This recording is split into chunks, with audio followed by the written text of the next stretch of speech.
এই হানাদার এক্ষুনি এই জাকিরকে আমি বনপাড়াতে নিষিদ্ধ ঘোষণা করলাম। আপনারা কি আমাদের সাথে আছেন?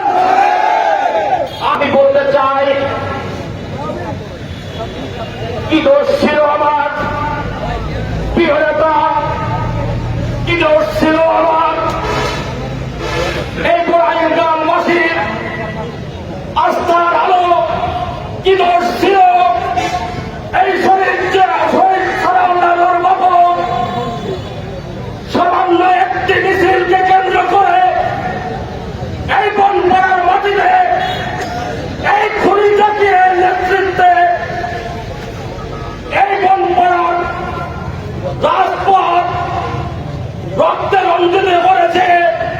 বড়াই গ্রামবাসীর ভাগ্যকে নষ্ট করেছে।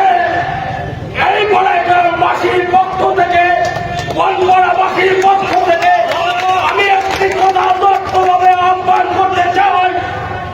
আমি আগামী দিনে 5ই অক্টোবরের দিন থেকে আমি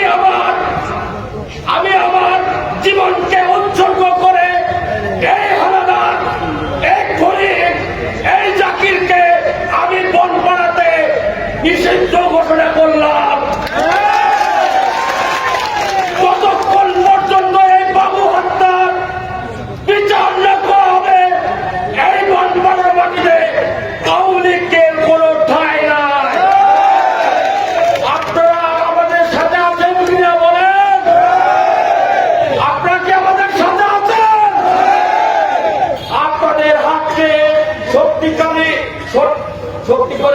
শক্তিশালী করে নিয়ে আমি এই স্বৈরাচারী শেখ হাসিনার দমন পীড়ন এই জাকিরকে মোকাবেলা করব।